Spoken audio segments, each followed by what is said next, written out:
At some point, when The Rise of Skywalker comes out, or any other Star Wars movie comes out, eventually these people are going to have to lose their validity at some point, because you can't keep BSing people. You know, you can fool some of the people some of the time.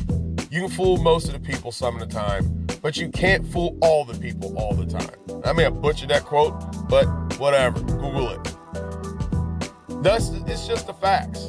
When this movie comes out, these people will have nothing else to talk about. The Star Wars YouTube accounts will fall flat, especially the ones who said Star Wars was dead and they're done with Star Wars. Now all of a sudden they pop up with videos about The Mandalorian. I don't think they know Disney publishes that.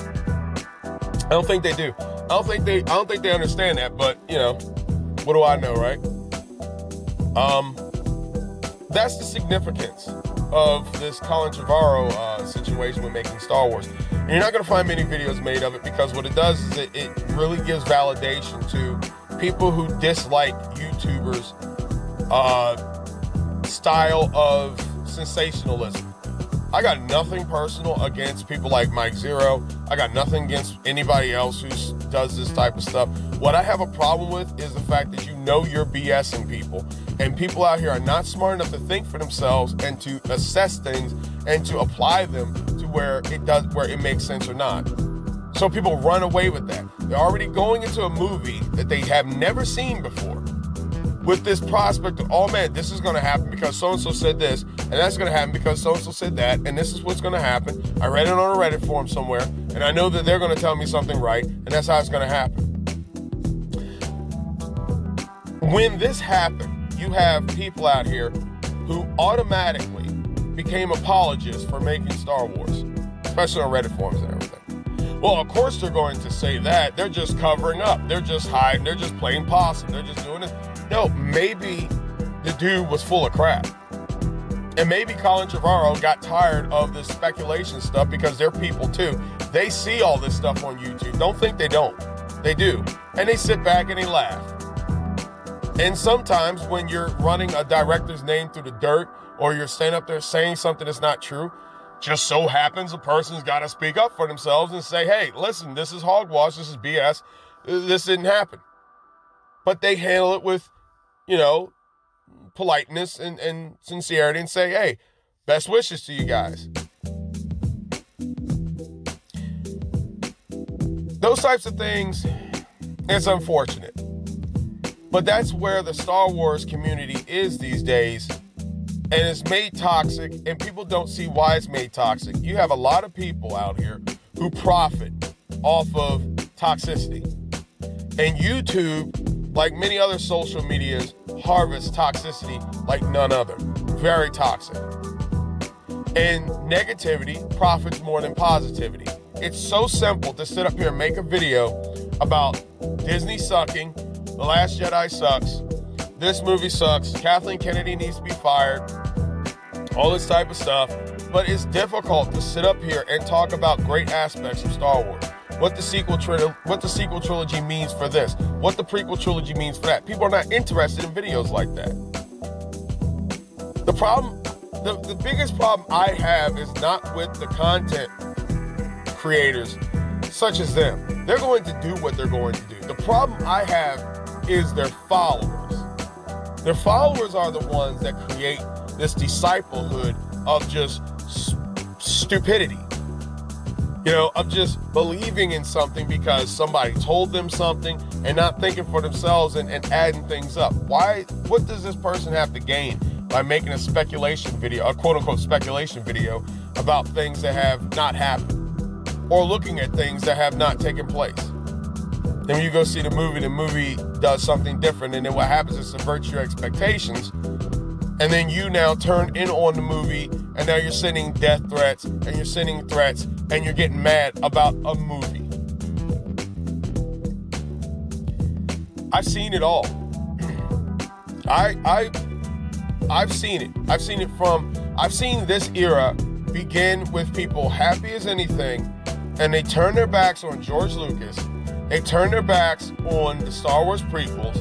The very same people who made YouTube accounts dogged the hell out of George Lucas and the prequels. They dogged him. They dogged that man so much that it forced him to sell the movies and the IP and the rights to games and everything to Disney. But they won't tell you that. Because how can you put the blame on other people when you got to look in the mirror for yourself? George Lucas could have made episode 7, 8, 9. But you know who ran him off? You. You ran him off. You made fun of the dude. You mocked the dude. You threatened the dude. George Lucas ruined my childhood. George Lucas messed up my childhood. These 45-year-old dudes who don't know how to shave. Sitting up here talking about a kid's movie, ruining their childhood. And then when Freddie Prinze actually gets up there and tells it like it is, you guys now have a problem with him. And I honestly, honest to God, I don't see nothing wrong with what he said. The only people who got butt hurt at what he said are those people he's talking about. Because it messes up their merchandise. It messes up them getting views and subscribers. Because how can you perpetuate hate when you have knowledge? How can you perpetuate a false narrative when people can read for themselves and think on their own? That's why. Star Wars is for kids. Okay? It is for kids. And people took that the wrong way. Star Wars initially from the get-go is a kid's story. Well, what about the violence, you say? What about people getting cut in half? You ever read Little Red Riding Hood? You ever read the story Hansel and Gretel? Kid stories don't mean that there's no violence. There is violence. There's all those types of things in kid stories. Kids grew up reading the Peter Pan. They grew up reading A Christmas Carol. They grew up reading, the list goes on. Star Wars is for kids. That's why they sell toys. That's why they sell merchandising. We're now 4 generations deep in this thing. We're 4 generations deep.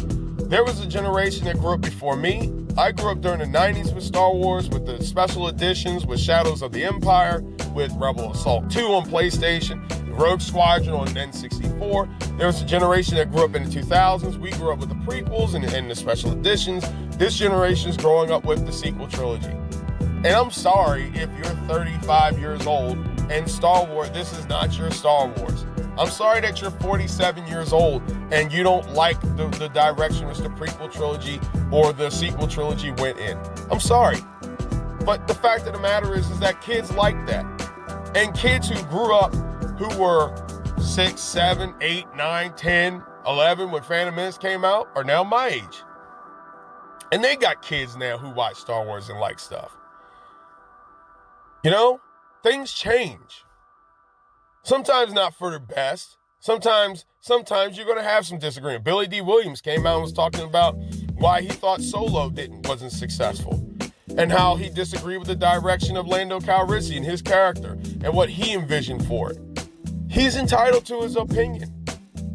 He's entitled to that. He has a right to that opinion. You can agree without being violently disagreeable. You can agree to disagree. That's what art is for. It's for interpretation. It's for understanding and walking away with it and disagreeing and agreeing and trying to find a common ground with one another. But when you get to this realm where you have people who are making money off of speculating with information that they don't have or not properly informing people about and twisting words and manipulating stuff for their own benefit and gain, and they double down on that, that's why you have the problems you have right now.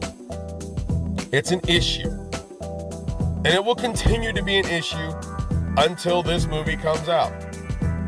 Because when this movie comes out afterwards, the people who told you all those problems, all those leaks, if they're proven wrong, some of them will be, not all, some of them were spot on, some of them had some exceptions where people learned something, but for the most part, when you go back to those YouTubers' channels, they don't erase those videos. They don't delete them. They move on to the next BS story.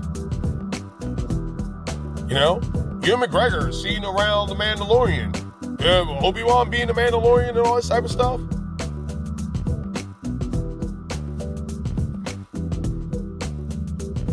Big ups to Colin Trevorrow for calling making Star Wars out for this. It needs to be done. This community that's going the way it's going is toxic. It's way toxic.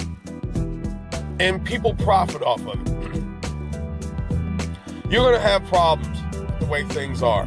You're not going to understand certain things. There's certain things that's going to be done. This movie coming out is going to have force powers, which J.J. Abrams talked about. That's going to be divisive amongst fans. The bottom line is you can't please everyone. So if you go through life and you're an artist and you make a video and you make a movie or you make art, somebody's going to like it, somebody's not. Somebody's going to disagree with you. Somebody's going to get mad at you for being too conservative. Then they're going to be mad at you for being too radical. Such is the way. But this speculation community that creates all this false narrative stuff just for clicks and subscriptions,